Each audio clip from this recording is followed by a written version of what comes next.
Risalah akhir tahun 2024 telah sukses terselenggara di Bandung pada Ahad 22 Desember dengan tajuk Kepemimpinan Sekuler Menyengsarakan, Kepemimpinan Islam Harapan Masa Depan.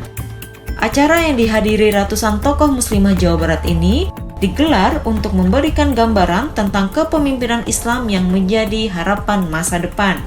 Selain itu, dibahas juga kepemimpinan sekuler yang menghasilkan pemimpin populer otoriter yang kebijakannya menyengsarakan rakyat.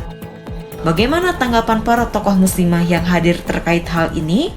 Langsung saja kita simak kata tokoh.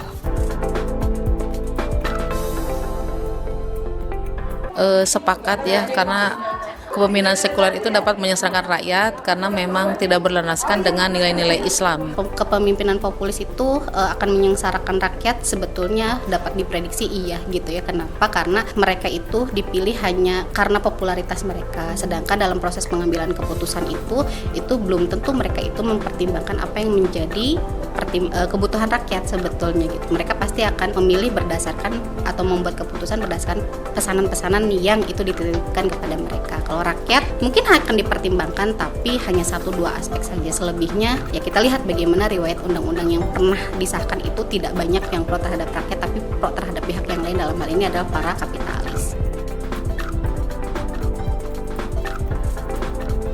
Ya, sepakat sekali ya, karena Allah tidak akan merubah nasib suatu kaum jika kaum tersebut tidak merubahnya. Tentunya dengan melaksanakan apa yang sudah Allah tetapkan dan yang sudah dicontohkan oleh Rasulullah SAW.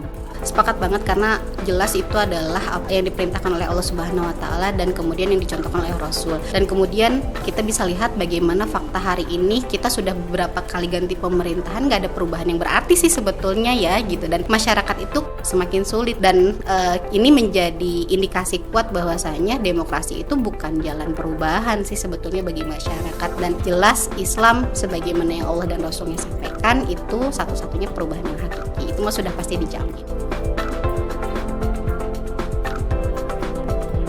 Seorang pemimpin itu seorang pemimpin Islam itu harus memiliki kepribadian yang kuat, kemudian harus mencintai rakyatnya dan tentunya harus bertakwa kepada Allah Subhanahu wa taala. Tugas pemimpin di dalam Islam itu ada 2 sebetulnya. Yang pertama itu ra'in atau sebagai pengurus urusan umat dan kemudian sebagai junnah. Junnah itu sebagai perisai. Jadi masyarakat itu akan berperang di belakangnya. Dia sebagai pelindung gitu. Nah, ketika kepemimpinan hari ini itu tidak berdasar kepada Islam, pasti tidak akan ada tuh hadir 2 peran itu gitu. Pasti akan ada peran yang lain yang kita tahu ketika standar hari ini adalah materialisme gitu ya, transaksional. Pasti nanti pemimpin yang ada itu tidak lagi akan menjadi peri ayah atau pengurus masyarakat dan kemudian tidak akan menjadi junnah atau tameng bagi masyarakat gitu.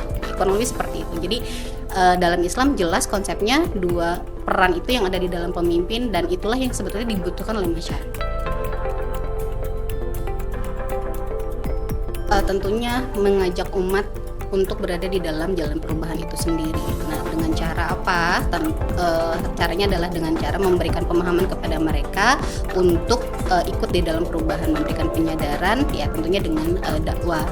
Dan itulah muara akhir sebetulnya kita harus sama-sama bergerak dalam perubahan ini menuju ke arah Islam dan meninggalkan sistem demokrasi. Kontribusi yang akan saya lakukan, insya Allah khususnya untuk pribadi diri saya sendiri, saya insya Allah akan berkomitmen untuk selalu mengajak pada diri sendiri, keluarga, kemudian masyarakat umum kan nilai-nilai Islam. Mungkin itu saja.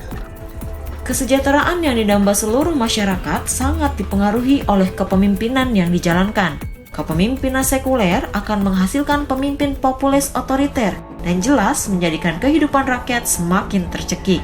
Oleh karena itu, harapan perubahan hanya bisa bertumpu pada Islam. Kepemimpinan Islam adalah satu-satunya harapan masa depan dengan tanggung jawab pemimpin yang akan menjalankan tugasnya sebagai pengurus atau ra'in dan pelindung atau junnah bagi rakyat. Oleh karena itu, para tokoh umat perlu memahami kepemimpinan yang menjadi harapan masa depan agar terdorong untuk mewujudkannya.